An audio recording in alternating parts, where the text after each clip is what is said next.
Good evening, everyone. This is Dolores Cannon with the Metaphysical Hour, and this is March the 23rd, the year 2012. So we do know it's a live show tonight, so if anyone wants to call in, they can. I really enjoy it when people call in and express their opinions. And we are still going to be talking about our trip to China. We had some more things we wanted to say about that trip, and we didn't get to finish it last week. There's usually more than we can do in one show anyway. Well, let me give out first the toll-free number in case anyone does want to call in. 1-888-627-6008. 1-888-627-6008. And that number is good all over the world. And I'm speaking tonight again with our office in England. But actually, the woman I'm speaking to works for us, but she's not at the office right now because it's midnight over there. But she works for us in our office in England. So this is Stephanie that was on last week. Okay, Stephanie, are you there? I am. Hello there. It's midnight here. That's what I was thinking. At least you didn't go to sleep yet. Well, I may have had a little nap, but it's all good now. And we did have trouble last week with the Gremlins because they got in there and knocked you off of the air. And so I just kept talking until we got you back on. But tonight you're on Skype, which should make it a lot better with all of these modern technologies they have. Mm-hmm. So they keep wanting to put me on Skype. The only problem is I don't have that equipment in my house. It's all in the office. But eventually we'll get it all over on that, I think. Mm-hmm. Okay, Stephanie, but last week we were still talking about our trip to China, to Shanghai, whenever everything began acting up. Anyway, there was just a few more things that I didn't bring up. You know, Leo told us so much about China, and I wanted to know everything about it because I always want to understand the cultures when we go in somewhere. And you said last week that you worked in China, lived and worked there for 2 years as a teacher of English, didn't you? Well, not in Shanghai, but in China. Well, okay, but it was Taiwan, and so some people are going to say, well, it wasn't quite China, it was Taiwan, but I'm very familiar with the culture, and I did travel to mainland China often, and so I have a great love of that area of the world and an understanding of the people and also a love for the people there, and so it was fantastic to go back there, and I'd never been to Shanghai before, which was wonderful. Yeah, and I had never been. The closest I had been was Hong Kong and Kowloon, but I had never been over into the mainland either, so it was a totally new experience. And it's not at all what we thought it was going to be. And that's what makes me wonder. Sometimes the impression they give you of these countries, people get the wrong idea. And I always say you never know until you actually go yourself and then meet these people and get to see what they're like. And the people were delightful everywhere we went. They were. I mean, that didn't surprise me at all. I remember how welcome I was wherever I went. You know, they're lovely, lovely people. And so I was looking forward to being back, with them. But I think Shanghai itself did surprise me because I was in Beijing 13 years ago, and it was completely different to Shanghai. Very, very much more traditional and what people were probably expecting, from China. But Shanghai is in every way a modern city, very, very westernized, with everything that you could possibly imagine. It's all there. It's a very exciting place. Yeah, I mean, they had brand new cars, and the people were dressed very nice. Everything was modern. We didn't see any homeless or anybody begging on the streets. Everybody just seemed to have everything they wanted. That's right, and it felt very safe as well. It felt clean, it felt safe. It was just a fun place to be. Very busy and chaotic, but, fun. Yeah, any big city is like that. And of Yeah. course, people live in the apartments, the high-rise apartments, but then that's the same way, too, in most of the big cities in the world. Mm. They have that in Moscow, but they also have it in New York City and even in London, because it's the only way so many people can live jammed into one place like that. Well, I think we were saying last week there are 60 million people that live in Shanghai, and when I asked my translator that, I mistakenly thought she said 16 million, and I thought that was a lot, but no, 60 million people. So there's a lot of people, and it's well organized, it's clean, it's like I said, feels safe. There's lots to see, lots to do. It's a great place to visit. And the people are so very polite. Yeah, they really are, very much. Very welcoming, very polite. During this last week, after I got back, I do other radio shows besides mine, and I was on another radio show. And when I mentioned that I just come back from China, they seemed quite shocked. They said, "We're really surprised that they would let you in there." And I said, "Why? What would be the problem?" They said, didn't think they would let Americans in, and they especially wouldn't let me in. I guess they think my work's controversial or something. Well, I don't know if it is or not, but that was what they said. I was surprised they let me in. And I said, well, it's easy to get in. You have to have a visa, but there wasn't any problems at all. And no, then it's so much more open than it used to be. Radio show said, you mean you weren't censored? I said, no. The people, they came to the lecture.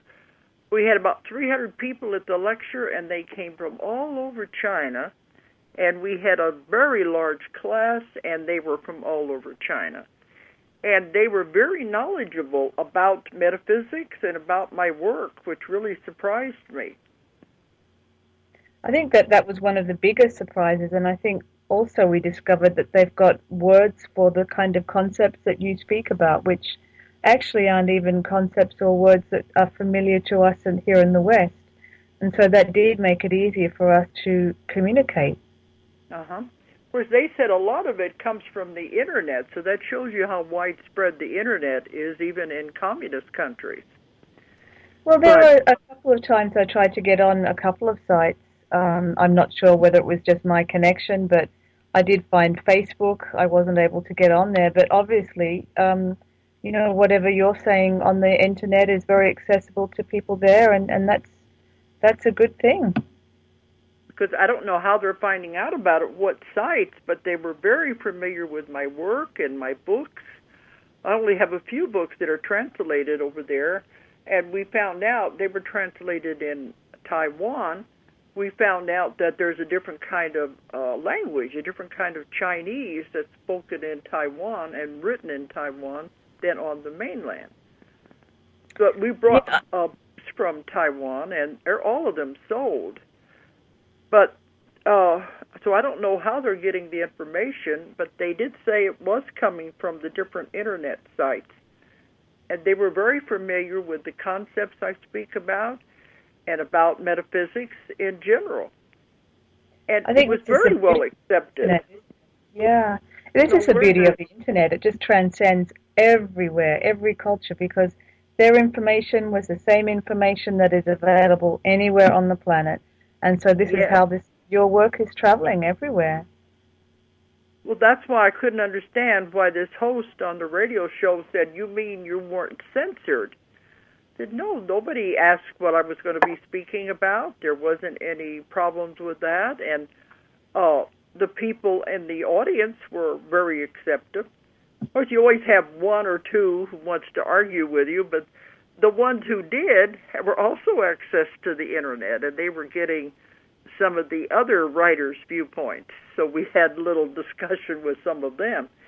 So it shows you how wide the Internet is and how the information is spreading everywhere.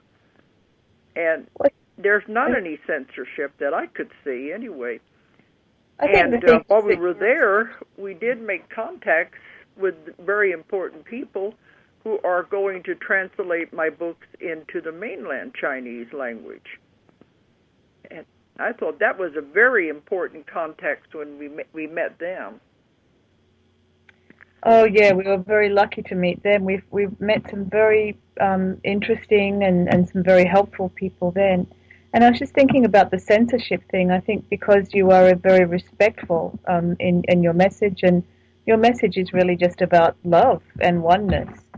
It's kind of hard to object to that, and also because they've got the basis for their culture is Buddhist, and they've got a lot of belief already in reincarnation. So why would they censor you? You're not there to make any trouble.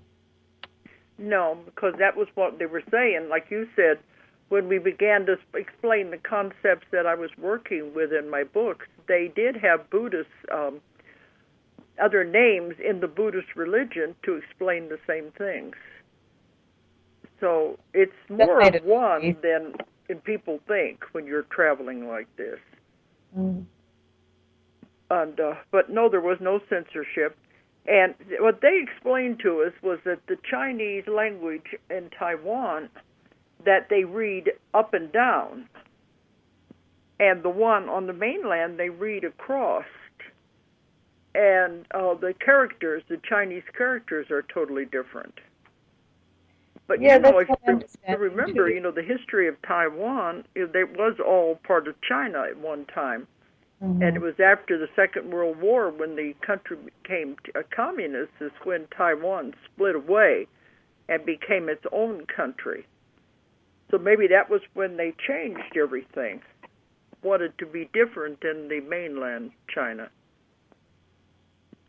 Yeah, I'm not sure what the difference is or when that happened, but I think you might be right. That makes a lot of sense.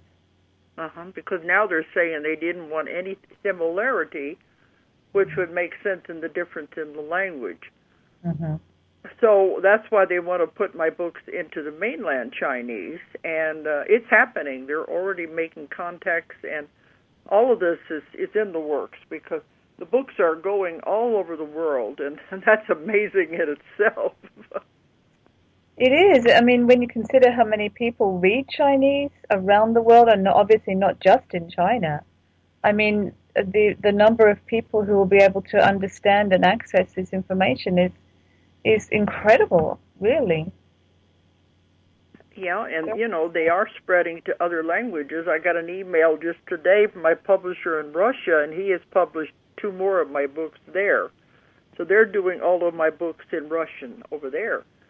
But that's a different kind of a culture.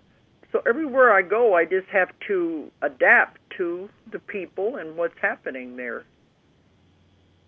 That's true, and I think one of my favorite things that I enjoyed the most was seeing how the work and what you teach just transcends any culture, any language barriers, and once people really understand how the technique works, they're just amazed by it, and they see the same results. It doesn't matter where they are, what their culture is, what they speak, it works. And they all getting the same information that I've been getting and I've been writing about all these years. So that was really exciting, wasn't it? Shows to me, even though I didn't need any proof, it shows to me it is real, the information is real, because everyone is getting the same things. I found no contradiction in what they're coming up with. No, that was exciting, wasn't it? With all the messages coming through, all the experiences of the people there. It was all the same. It doesn't matter where you go or where the information comes through. It's all the same. Yeah, what Stephanie is talking about, we have expanded the class now to 5 days, and one of those days we have the people go and practice on each other. So this way they can't get out of it by saying, I'm afraid to try it. We make them go and practice on each other, then come back the last day and tell what they have found. And yes, they're all getting the same information. And where it used to be, we were mostly getting past lives when we went into the past life part of the technique. And now we're not getting that anymore. We haven't been getting it for several years now. Now when I do past life regressions, the only time I get past lives, or if I think the person has some kind of karma to work out. Otherwise, they're going to be one of the 3 waves of volunteers that I've written and bought and talked about. So these people were what they were getting. They were coming up with the same stories that I have of people who have never been on Earth before and came from other planets and spaceships, and some of them coming directly from God, from the source. So it shows these volunteers are all over the world in every country, and they all say the same things, and they all are feeling the same feelings about, not wanting to be here, that kind of thing. So to me, that really, it's overpowering anyway to see that I've really touched into something that is real. One of the most exciting ones I remember was a woman who said that, well, she had 2 people regressing her. One didn't sort of work because she knew him too well, but he gave up because she said, I can see a blue light, and he got frustrated with her, so he let another therapist try, and then the other therapist tried to do it, and again the lady saw a blue light, and immediately it was obvious that this soul had come straight from the source, and the blue light was the source. And so she was able to see that she'd come here as a volunteer, and she said, well, hang on, I've had another past life regression with someone else, and I saw a past life, and you were able to tell her that was an imprint, which was yes, just they didn't know anything about imprints either. Yes. Yeah, no, she didn't. She knew nothing about that, which was really exciting for everybody to hear about. So they are getting the same information. So I'm not making this up. I knew I wasn't, but it really helps to give verification when you hear people all over the world are getting the same results. Mm-hmm. And yeah, a lot of therapists would give up when their client just sees a light and they don't know what questions to ask to find out where they are. Well, this lady saw a blue light, and the first therapist, who was, I think, her partner, sort of thought she wasn't under, or she might have been making things up, and he got frustrated. But fortunately, the other therapist persisted, and she had a wonderful experience, playing with asteroids and bouncing around, and she didn't want to come back. They don't. They like it out there. Yeah, we divide them up into 3s so that they can all have a turn. One being the therapist, one being the client, and one being the observer. So they all had a turn to see what they could find. And I think this is very encouraging for the pupils, the students, because there was very few that didn't get anything. And this showed them, you just do it, you're going to get something. Okay, let me see. I wanted to go back to talking about some of the things. I had some notes here about China anyway. I don't know if I mentioned this last week or not, but the hot orange juice really got me. You enjoyed it. I just thought I just really don't want to do hot orange juice, so I'll stick with my coffee. When I eventually discovered where the coffee machine was, I was happy, but yeah, you were brave with the hot orange juice. It wasn't my, I guess, cup of tea.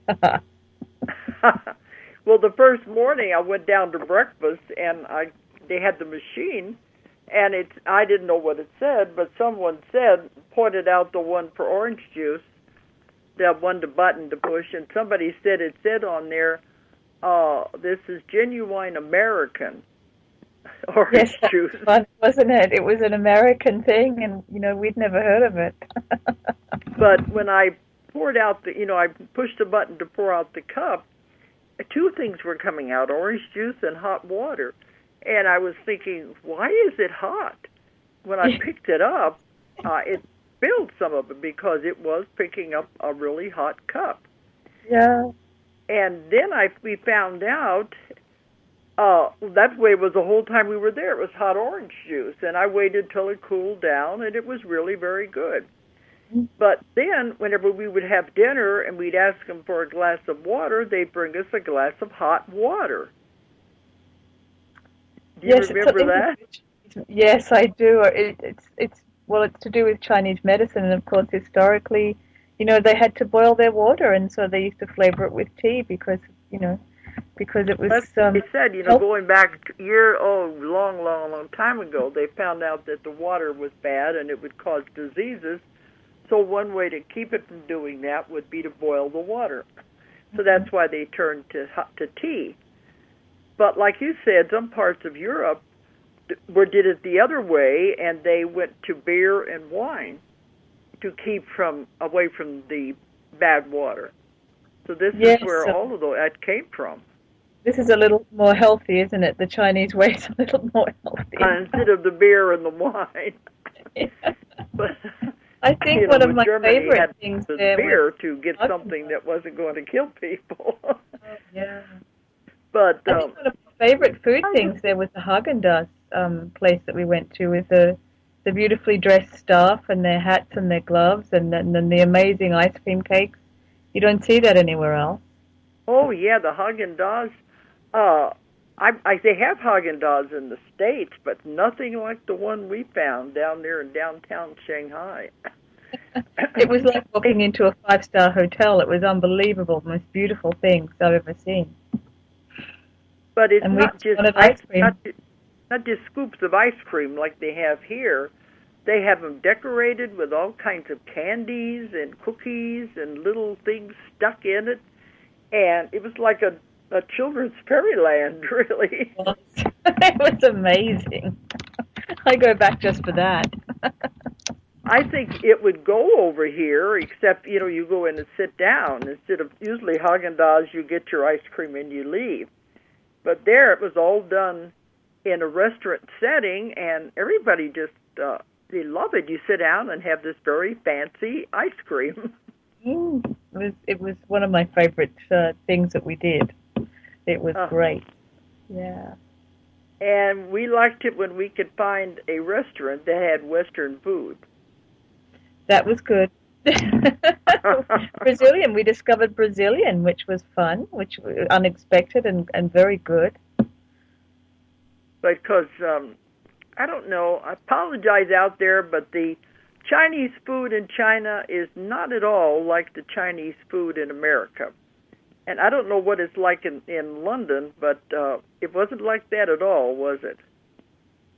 No, it is different. And I went out and there were several places that, I love Chinese food, but there are some things that I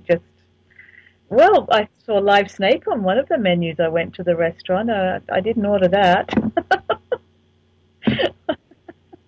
But it's not at all, we eat Chinese food in the States and we like it, but it's not at all like the real thing over there. No, not at all. So we were getting to wonder what we were going to have to eat, and we did find a few restaurants that did have Western food, but that's because they were Western restaurants. Like this one was a Brazilian, and then I went to the French restaurant that one night. But the people who were putting on the event soon figured out that we didn't like the Chinese food, so they, in the restaurant where they all the students ate at, they gave us tables by ourselves, and they began bringing us our own food, which they thought was Western food. But they found out I liked sandwiches after I told them what it was. So every day we had sandwiches. Yes. But at least it was something we could eat anyway. I think did we mention last week the sugar sprinkles on the potato salad because they were pretty. So they made us very nice potato salad, and they put sugar sprinkles on top, the colorful sugar strands on top, and then we had a salad made of dragon fruit. That was what the name of it. There's the fruit with the black seeds in it. That's dragon fruit. And tomato and mayonnaise and sugar sprinkles. It was actually very good. Also, you saw something the other students were eating, and you wanted that, and it turned out to be something like spaghetti with the noodles and sauce on it. So yeah, they saw you liked that, so they brought that every night for you too. Massive platters of it. I couldn't eat it all, but it was very kind of them to take good care of us like that. Oh, they took wonderful care of us. Now, Don said there's a caller online. Okay, is somebody there? Yes, it's me, Dolores. Who is it? This is Dawn from California. Okay. I'm a very big fan of yours. I've read all your Convoluted Earth books, and it was the custodian that hooked me into your wonderful, wonderful therapy that you do, and plus educating us on what you've learned. Your book had opened up so many doors, and then the knowingness came through. And so my question is, Sheldon Neidl, he's a contactee from Sirian, and he spent a lot of time on Sirius when he was a child on the Galactic Federation ships. And he has on YouTube a lot of videos. And one of his videos, he states that in December of 2012, our guardian angel as well as our spirit guide are going to be in communication with us, and we're going to be going into the center of the earth. And the Garthans, we have these light chambers that are made specifically for our bodies that are directed from the divineness of heaven, and these bodies are to activate and turn our bodies from a carbon base to a silicon crystalline base to be a part of our ascension process. In other words, we're going to be turning into galactic human angels, and actually our process is to join be a part of yours. What they call the galactic angels of the universe. Well, he's got some of his elements there are correct. He's just got them a little out of the wrong order, and he has them happening too fast. But the one thing is, the beginning, what you said, your guides and your guardian angels, your spirit guides, are talking to you all the time anyway. They're always communicating with you. So it doesn't have to wait for that day to happen. They communicate with you. Yeah, but on a level where we can see them and communicate them with, like like you and I would communicate. Yeah, they can. So, are we going? Oh, yeah, you can do it now if you want to, because in my lectures and my classes, people are always asking, how can you communicate with them? They are always talking to you. They want you to hear them, but we're so busy, we're caught up in our everyday life that we don't listen to them. But they're there, and if you train yourself through meditation or just being quiet, you can hear them and talk with them. So that doesn't have to wait a certain date. What? So are we going to be going into light chambers and transforming ourselves to eventually evolve to the galactic humans? You don't have to go in the light chambers. Everything is happening anyway. What he is confusing that with is the ETs have to go into the light chambers. This because they don't eat food. They live off of light. And it's in one of my books, I think it's in Legacy from the Stars, it talks about how they live off of light, so they have to go into chambers to where they are bombarded by the light that feeds them. And they have to have this every so often. And the color of the light depends on how long they've been without it. But that's the light chambers that they live off of and they feed off of. Now, eventually, they said, we're going to get to that point where we won't need the physical body. But it's not going to happen that quick. It'll be a long time before we evolve into that part. The way I understand it in my work, we will gradually go in from the physical body to where you won't need food. You'll need less and less and be living off of liquids more than solid food. And then you'll be eventually not have to have any food at all, and that's when we begin to turn into light bodies. And yeah, there is something in the, I think it's one of the books, I can't remember which one it is, about how we are moving from carbon-based to crystalline-based. But that's going to take an extremely long time. It doesn't happen instantaneously. So he's got some of the facts. He just has the time element wrong. That's the way I see it. And you were talking about going underground. There are cities underneath the ground, the surface of the Earth, but we won't need to go there. But he has. Do you happen to have ideas of the time frame when we're going to be moving into the fifth dimension? Oh, we are. We're there now. In the fifth dimension? Yes, we're already there. That's what if you read the Three Waves of Volunteers. No, I have not read that. No, I have not read. That's the next book I want to buy. That's my new book that came out in the summer. It explains all of this about the 3 waves of volunteers who have come here, and you are helping us to raise the energy to go into the next dimension and next vibration of frequency. And it has all about the new Earth and how it's all happening. And it's not going to be something sudden. It's a slow process. If it was to happen suddenly, the human body couldn't take it, and it would destroy the human body. So it's a slow process as we go into this other dimension. But it began about 2003, and you're already there. It's a gradual process, and we're already there. My daughter Julia says the information she got was that you'll believe it you'll see it when you believe it. Because you're already there. You just don't expect it to be something totally different than it is. Yeah, I expected most of the materialism to be all gone. What? I said I expected this materialisticness to be gone. Oh, it will. Everything is changing. It's changing now. But it just won't be the sudden thing that you think. It's a very gradual process. And then all of a sudden you'll say, well, things are different. Things seem different. And from my emails, people are getting it. They're understanding it. They said, yeah, I know something is going on because everything feels different.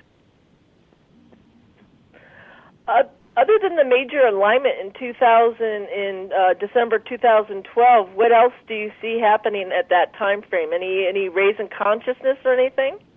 We're already doing it now. No, I mean anything sudden that we're going to notice at that time frame? No, you won't notice anything different at all. You'll get up on the next day and say everything is just like it was. You'll feel differently because they've told me that date has no meaning at all, that it just the accumulation of the energy that's been happening since 2003 and our bodies are changing. They are already in the process of changing. The DNA, everything is being changed. And by that time, in 2012, which we're in now, it reaches the culmination of energy, becomes to the point where it pushes us all the way over into the fifth dimension, but you won't notice anything different at that time. It's such a gradual process. But in that book, I explain about the physical symptoms that people are having and how their bodies are definitely changing. And if you're noticing these things, you'll see that your body is already changing to adapt to that frequency. I see. Well, thank you so much. Stephanie, that's right. Everybody's thinking it's going to be something dramatic, don't they? No, that's right. And it's true. I mean, people are already saying that they feel different, that they see things differently, that they're experiencing things differently. It's true. It's just, as Julia says, where you place your focus. Are you guys aware of the new order, the Kabbalah that basically runs the government and stuff? Are you aware that it's coming down, and they already have with Bill Gates arrested and under arrest, and there's going to be a lot more coming down the next few months? Did they tell you anything about bringing down that system? Have you read my books on Nostradamus? No, I'm not a Nostradamus fan. Okay, those are the first there, books of mine that were ever printed back in the 1980s, and I'm the one that coined that word, the Cabal, in that book. Nobody had ever used that word until I wrote about it in the 1980s in the book about Nostradamus, where he was telling us what was going to happen and about the governments behind the governments and all of that. Now, that's been over 20 years that they've been saying all these things are going to happen. Can't you see what the idea is behind all of this that you're hearing? Can't you see it's fear? Well, yeah, to them, not to us. For you, it's trying to make people afraid. To me, it sounds like relief, freedom, having them all arrested and having the good take over and have them be outed of power and position. They've been saying that for over 20 years, and it hasn't happened yet. It's all been a fear-based propaganda thing that's been going on all that time. And with the invention of the Internet, it has increased. And you don't know the emails I get where people are buying into all of that. All it is propaganda, and it's fear-based to get people to be afraid. Whether you to leave it, if you choose to live in that kind of a world, all right. If you don't want that to be your world, it won't be your world. See the difference? Oh, yes, I do. Yeah. I mean, it's not your world until you accept it and buy into it, then it becomes your world. That's where the splitting of the two happen when we go into the new earth. It all has to do with belief system. And we're all moving into the new earth? What? Even the dark and negative ones? Yeah, it's all fear. It's all it is. It's fear-based. To get you to be afraid. If you're afraid, then you won't go to the light because you'll be afraid. That's how they've controlled people for thousands of years, is with fear. And that was what I was told in my work to tell everyone. You've got to get away from fear. Don't buy into fear. That's what will hold you back from doing the ascension and from moving into the fifth dimension. Fear is the one thing that will keep you from going. So I tell people, think for yourself. Look at it, examine it, ask lots and lots of questions. And if it doesn't make sense, well, then don't buy into it. They can't control you unless and I agree with you. It. What? I said exactly, and I agree with you about that fear base. That's why I don't watch TV. I stay away from news, and I'm constantly visualizing what I want the new earth to be, and removing a lot of this man-madeness and put more love and beauty and restore things back to nature.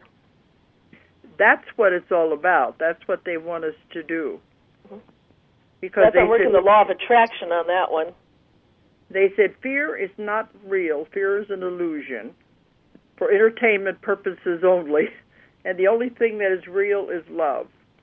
And that's what we have to focus on, because that's what the whole new earth, the whole thing is all about, is moving into this whole love vibration. And it is tremendous. That's what's going to separate the two earths. But all of this I can feel it in my heart. Yeah. It's all in the three ways it talks about how this all works. But no, don't buy into that stuff. They've been trying for over 20 years to get people to be afraid. So you don't have to. It's all up to you whether you want to believe it or not and be afraid. I'd rather work in the light. I don't see the darkness cannot live and cannot exist in the light. If you're in the light, nothing can come near you. Nothing can harm you. Well, that's good, and that's why I appreciate your work by educating us and opening our minds, and it brings out more information. The more stuff you write, I found myself when I was read your first Convoluted Earth book, I'm sitting there, I got to the second one, I'm going, yeah.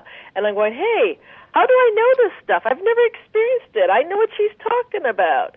And that's when all these doors in my consciousness totally opened to being much more aware of everything around me. Mm-hmm. And I thank you for that. People say they read the books and they're saying, I know this, but I don't know how I know it. So, anyway, well, I'm glad it helped you, though, but think for yourself and don't buy into all this negativity. Okay. I will. That's, Well, thank you so much, Dolores. I appreciate you talking with me. Okay, and thanks for calling in. Bye-bye. Okay. See, but that's interesting because, Stephanie, that's what we are trying to get away from, aren't we? This fear-based and the negativity. I guess that's one of the few downsides of the internet, and the internet, unfortunately, is being used to spread that, and that's something that we kind of need to talk about is just staying in the light. It's about love, it's about oneness, and what you focus on and what your choice is to focus on. Yeah. He said there's another caller, and we do want to watch the time because I want to talk about something important that's coming up that we're going to be doing. Okay, you said there was Nancy online? Yes, okay. Hi, Dolores. Yeah, all right, I can barely hear you. Go ahead and speak up. Okay, yeah, I'm calling from Pennsylvania, and one's a comment and one's a question. The comment is the original definition of fear meant to be in awe of. When it says fear the Lord, it didn't mean be scared of, be afraid. It meant be in awe of, tremble with from the magnificence of God. The opposite of fear is safety, and that's safety, just to create awe in God. Fear is just man-made, our definition, but the original definition just meant to be in awe of. Yes, I've heard that, and that makes perfect sense. Yes, it is perfect sense. Fear is a man-made. My question is back with China. Do they have any kind of radio stations in China?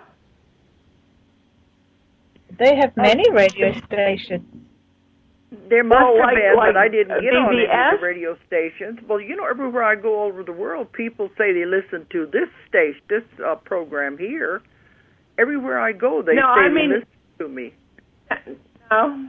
In China, do they have an internet radio like we have, like BBS or Hay House or Voice America? Do they have many different speakers on, radio?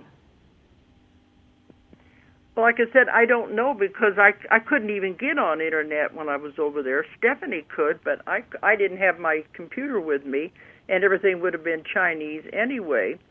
But people listen to this program in China. They listen to it all over the world when I broadcast, and I'm always surprised when I get there. They say, we listen to you every Friday night.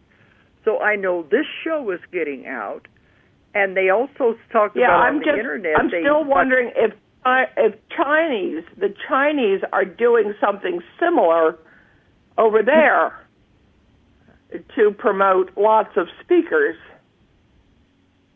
I wouldn't be surprised. It's just that where we were, we didn't come into contact with that information, so I don't really know. But okay, Okay. I wouldn't be surprised because they are very knowledgeable about this, that it has to be coming from somewhere. Yeah, I would think they would have that, all their different Chinese kind of philosophies expressed in some kind of a internet radio show. I was just curious, I was just curious. Well, I did hear, and this has been for the last year, that the Chinese, they definitely believe in UFOs because it's not a secret there. It's not covered up by the government, and they do a lot of investigations, and they let this their news goes out to the people. They don't try to hide it when they have evidence of UFOs and ETs. So that's do they have any idea what stars or constellations or planets or galaxies that doesn't make any difference. If you read my books, they say they don't have any names from where they come from, because where they come from, it's all mind to mind. And they said humans are the ones that have to put labels on things and say, oh, we came from this one or that one. They don't use names. They said if we were to tell you we came from that star out there by the Milky Way or something, it said you wouldn't know where it was anyway, because the scientists don't have a name for it. So they don't use names for things. Only humans put labels on things. Okay. Oh, I wonder what they call us. I wonder if they know our language. Oh, it's all mind to mind. Yeah, it's just energy, I guess. It's mind to mind, so there's the first thing that happens when it's mind to mind is total honesty, because they read your thoughts. They know everything you're thinking. Everything is total honesty. And so it doesn't matter what language it is. It's all mind to mind and thought to thought. Yeah, when do you think Earth is going to be mental telepathy? Started in there. The custodians is the main one. Okay. When do you think? What? When do you think Earthlings are going to have mental telepathy and no speaking, just read each other's thoughts? There. When do you think that'll happen? We're getting there. It's happening now. Because if people notice, their psychic abilities are all returning and they're getting stronger. And we are noticing a big difference now. It is coming back. Everything we lost is coming back to us. And everything is going over to more psychic abilities. And don't be surprised. I love it. Don't be surprised if you start knowing what other people are thinking. Oh, did you just say that? Think that? Okay, did you just think that? Thanks for calling in, Nancy. Okay, thank you. Bye-bye. Bye-bye. Okay, Stephanie, before it gets any later, I do want you to talk about what we're going to be doing in Europe toward the end of the year. I'll be going over there the end of July, and conference and classes all over Europe. So tell them what we're going to be doing, the conference in London. Talk about that one first. Okay, the conference in London is, it's the first transformation conference that Ozark has ever held outside of the U.S. So this is, a first. It's exciting. We've got 2 different speakers who are speaking at both Rogers and in London. So the London one it starts August the 31st, which is Friday. Then it's Saturday, and then the Sunday, the 2nd, it finishes. We have, I think, 15 different speakers. Obviously, Dolores is on the Sunday, and she will be doing a forward life progression. This is something that she does occasionally, but she's going to be doing more of this because we want to address, we're going to be here after 2012. So, we're going to look at our future lives and how we can create that. That's in August, and we've got Arun Gandhi, who is one of the Ozark authors, and he wrote about his grandmother, Mahatma Gandhi's wife, and he will be speaking about total nonviolence. Then we've also got at both conferences, we've got Wayne Peterson, who has written about extraordinary life, extraordinary beings, and his experiences, his lifelong experiences with the spiritual hierarchy and where humanity is at.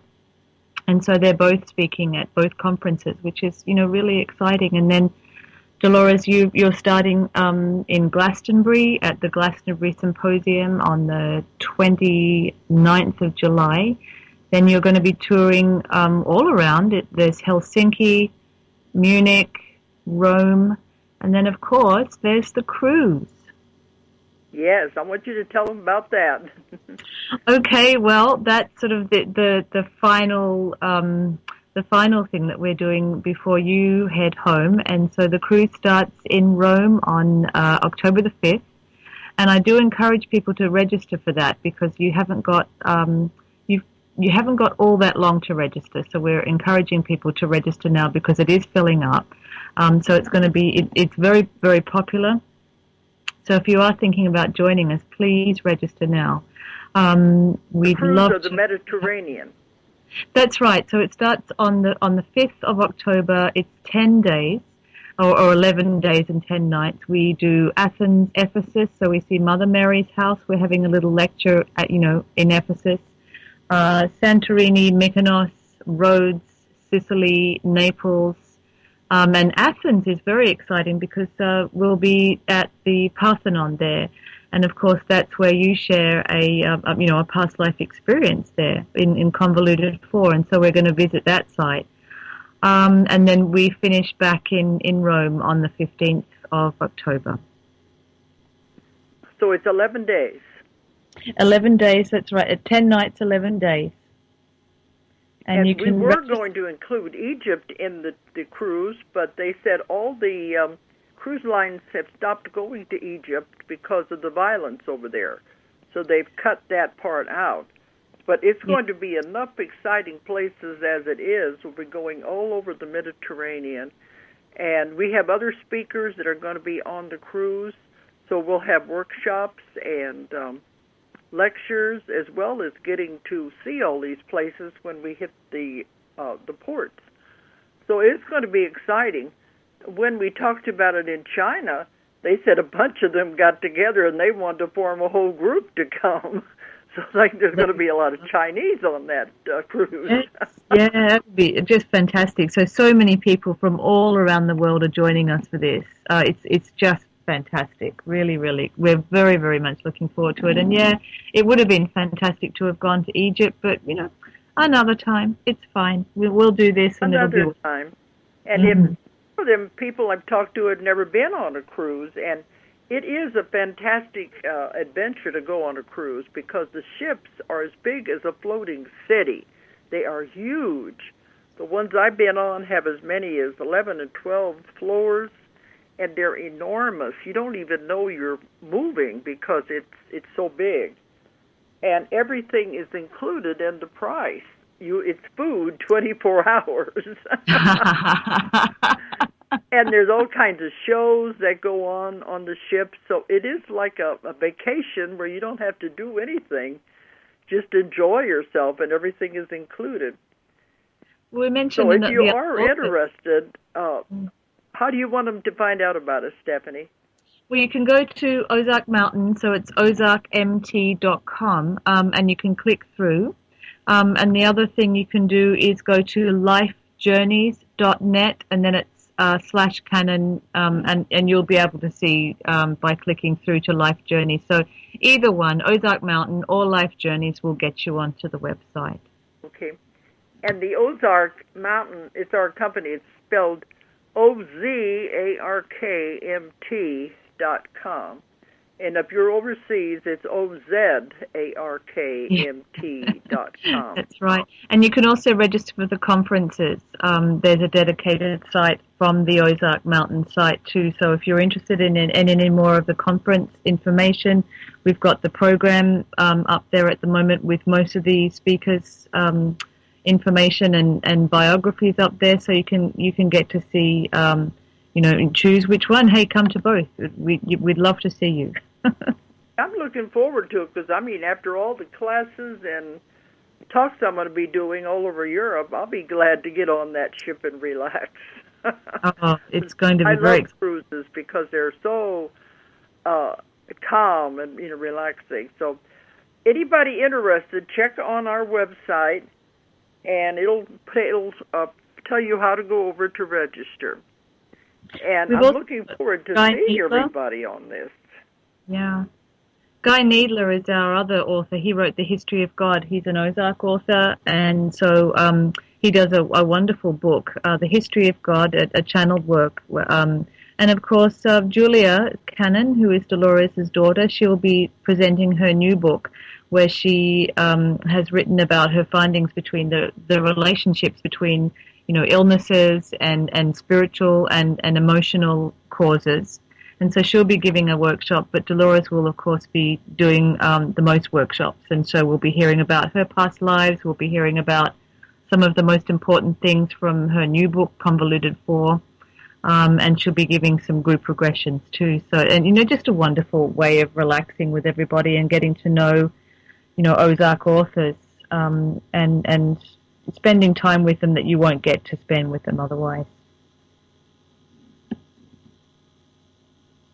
Yeah, I was noticing the time. We were going to sign off right now. Okay, Stephanie, but thanks for being on. And it was going to pull the plug, so we're going to have to get out of here.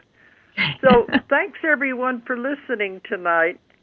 And I'll be on live again next week. Thank you for listening, and good night. Thank you. Good night. If you enjoyed the show, check out more of our other videos, and be sure to subscribe and click the like button. Thank you for listening to the Metaphysical Hour with Dolores Cannon.